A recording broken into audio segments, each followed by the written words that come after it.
triggernya pergub itu dibuat karena adanya data di beliau, adanya banyaknya, cukup banyaknya ya, nggak saya ngebayangkan banyak, cukup banyaknya, relatif. Itu angka perceraian di kalangan ASN di Provinsi DKI. Rekan-rekan, ini di luar masalah perumahan ya.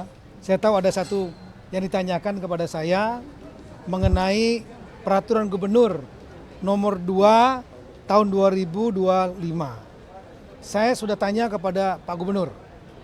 Ya. Kemudian saya dapat penjelasan.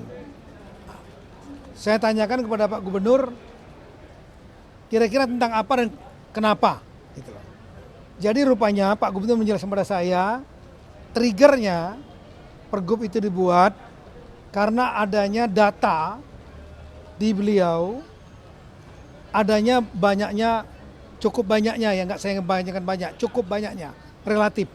Itu angka perceraian di kalangan ASN di Provinsi DKI. Tahun lalu 2024 ada 116 yang dilaporkan, belum mungkin yang di luar itu. Nah beliau tergerak hatinya ingin mencegah ya, jangan sampai terjadi perceraian. Salah satu faktor yang membuat terjadi perceraian adalah, mohon maaf, hubungan antara suami dan istri. Ya, di antaranya ada istri yang karena sakit ya, ada 3 kriteria.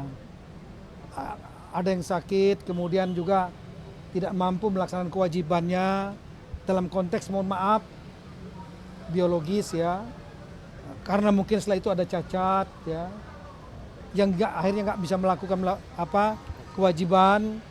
Dan ada juga yang dipicu karena, mohon maaf, karena setelah menikah cukup lama kemudian tidak memiliki keturunan. Ya, nah dari dasar itu Pak Gubernur ingin melindungi, saya ulangi narasinya ya, melindungi para istri, para ibu-ibu, anak-anaknya kalau sudah punya anak, supaya suami jangan mudah meninggalkan istri, dibuang begitu saja. Ketika dia ada sakit kemudian nggak bisa, mohon maaf, melayani, diceraikan. Nah oleh karena itulah kemudian Pak Gubernur membuat peraturan yang mempersulit terjadinya perceraian. Jadi itu isunya, mempersulit terjadinya perceraian.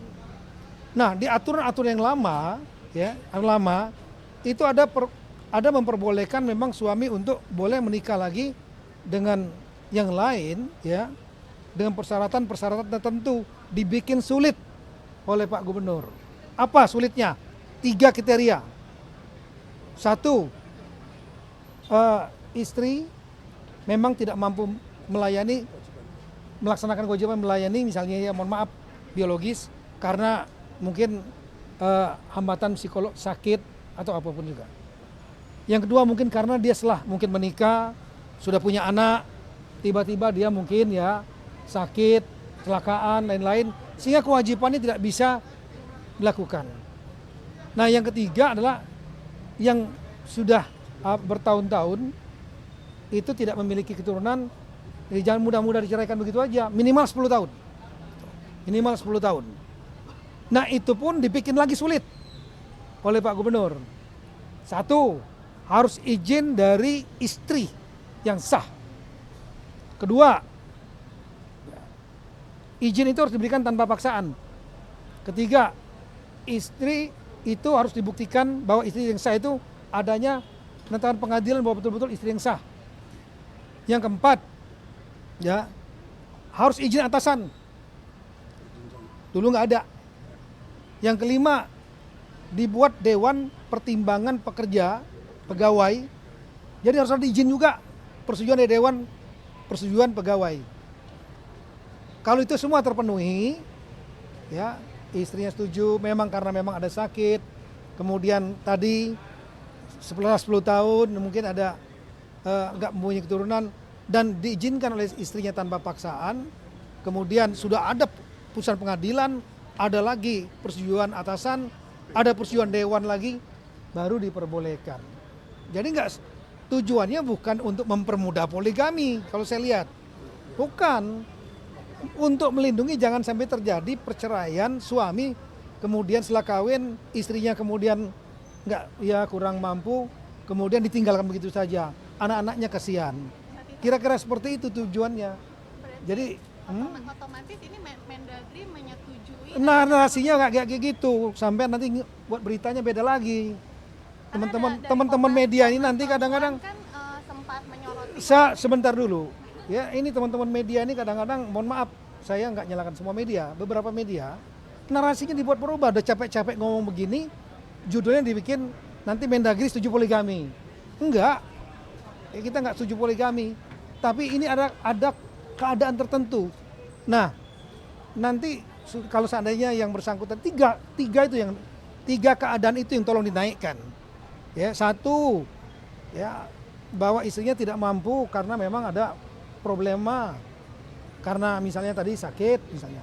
Dua, karena mungkin kecelakaan, cacat, sehingga kemudian nggak mampu melayani. Lah istrinya, suaminya mau kemanain? Daripada nanti dia selingkuh atau dia kemudian berdosa, ya kan? Istrinya itu pun harus izin lagi istri, izin lagi atasannya. Ada dewan pertimbangan, ada putusan pengadilan, dipersulit. Kenapa? Untuk jangan sampai terjadi perceraian dan melindungi hak-hak istri dan melindungi anak-anak. Oke? Itu aja. Disilahkan. Terima kasih. Bismillahirrahmanirrahim. Assalamualaikum warahmatullahi wabarakatuh. Jika saya hormati sahabat saya dan kawasan pemukiman. Kemudian Bapak Teguh Setiabudi, makanya tadi ngomongnya Duk Capil dulu kan. Tapi beliau ini ada pengalaman di Sulawesi Tenggara. Ya. Kaban SDM, Dirjen Bangda 3 kali di Eselon 1. Gubernur 2 kali. Tidak juga ada sini. Ibu Dirjen, Pak Moritz, sampingnya beliau ini. Lalu saya jadi begini, Bapak Presiden, Pak Prabowo, membuat satu program. Salah satu program penting beliau sangat peduli kepada rakyat, yaitu masalah perumahan. Perumahan adalah salah satu basic needs. Basic needs itu kebutuhan dasar, sandang, pangan, papan, gitu ya. Ini adalah papan, shelter, perumahan. Ya, beliau prihatin melihat masyarakat Indonesia masih banyak yang belum memiliki perumahan. Oleh karena itulah beliau membuat program unggulan, salah satunya yang prioritas maksudnya adalah 3 juta minimal rumah untuk masyarakat yang kurang mampu. Dalam bahasa hukumnya masyarakat yang berpenghasilan rendah. Nah, beliau nugaskan kepada Menteri Perumahan Pak Ara. Makanya itu mungkin ya salah satu kebijakan beliau untuk serius masalah perumahan ini.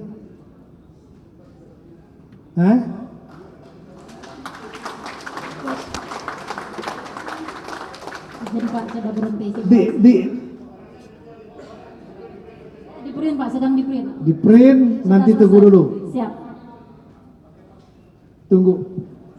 Sabar. Karena ini yang penting di hold dulu.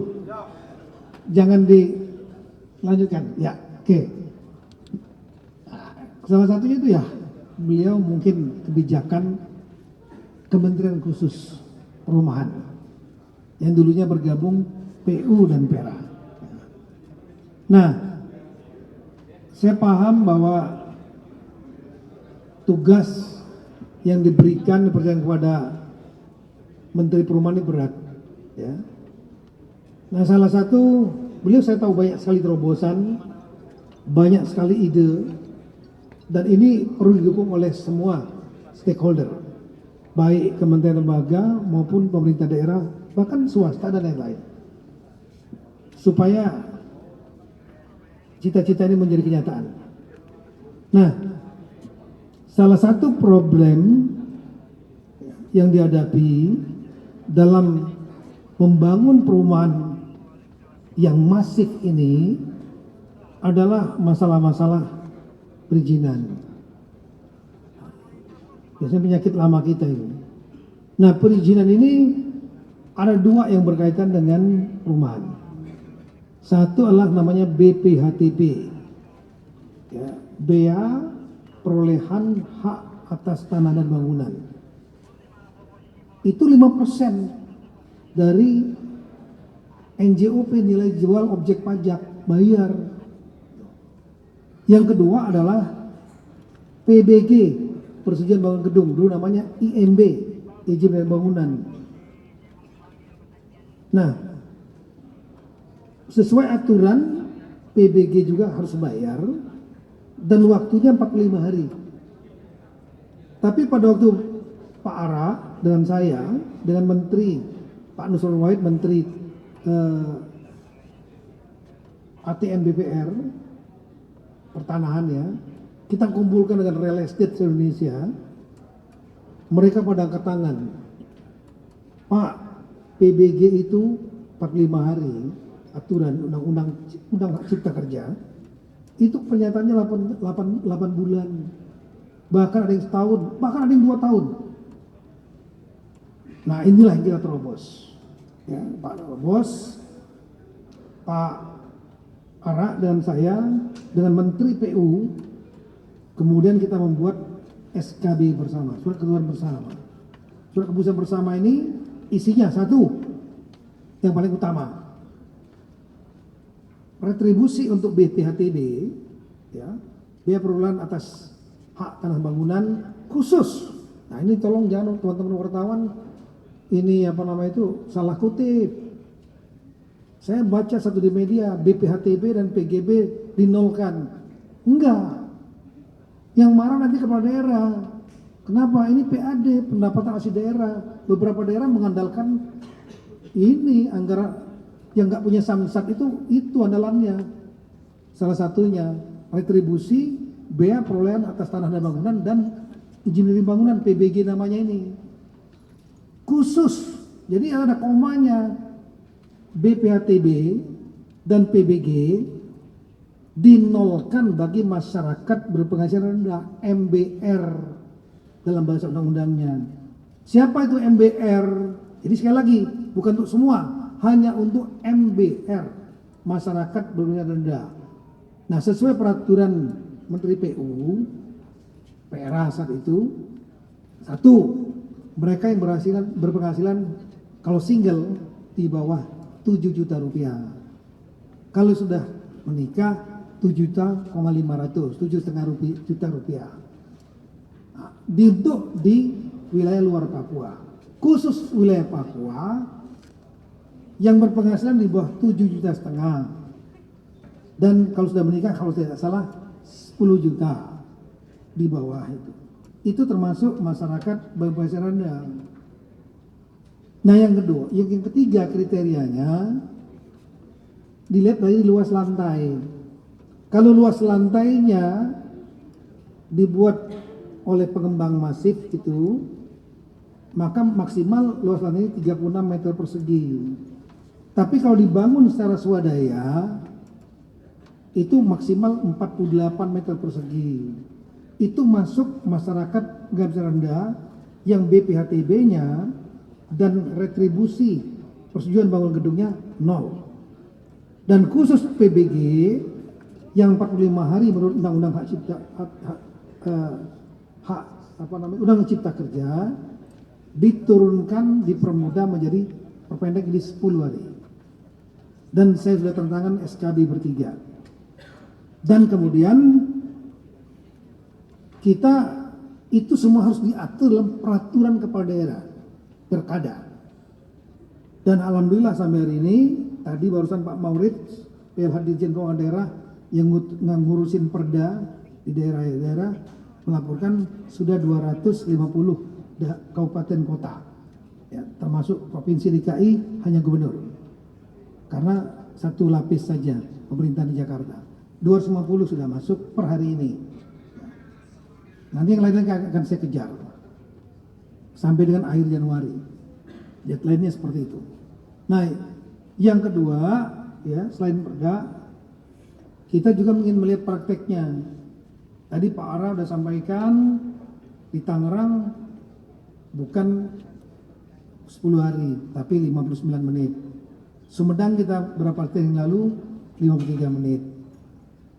Pak Gubernur DKI, saya berdiskusi menawarkan silakan datang Pak ke mall layanan publik kita. Kami sanggup 30 menit kata beliau gitu. Saya 30 menit urusan pasaran ini. Kenapa? Daerah lain ini kan pasti diberitakan teman-teman ini. Daerah lain akan terpacu. Mereka kalau 59 turun 53 turun hitungan saya ya 50 menit lah. Supaya nggak terlalu berat daerah. Ini 30 menit. Faktanya sekarang 17 menit 31. Oke lah. Ini bagi teman-teman kepala daerah yang lain mudah-mudahan bisa terpacu, termotivasi ya. Ya DKI mau dilawan lagi. Iya. Kenapa DKI kami datang dengan Pak Ara? DKI jadi barometer. Efektivitas pemerintahan daerah kadang-kadang DKI menjadi ukuran. Ya. Nah sehingga ya, 17 menit oke lah. Ya, saya berterima kasih banyak, luar biasa. Ya, dan nanti bagi teman-teman daerah yang lain mudah-mudahan bisa terpacu ya, membuat percepatan proses persetujuan bangunan gedung ini PBG. Ya, kalau kurang-kurang dari 17 menit, saya lebih-lebih dari 17 menit, yang penting satu aja, jangan lebih dari 10 hari. Targetnya itu. Kalau udah bisa nggak lebih dari 10 hari aja udah membantu sekali masyarakat, membantu para pengembang, membantu masyarakat berpenghasilan rendah. Ya. Kalau bisa kurang dari itu, ya hebatlah. Ya. Dan pasti akan kita berikan apresiasi.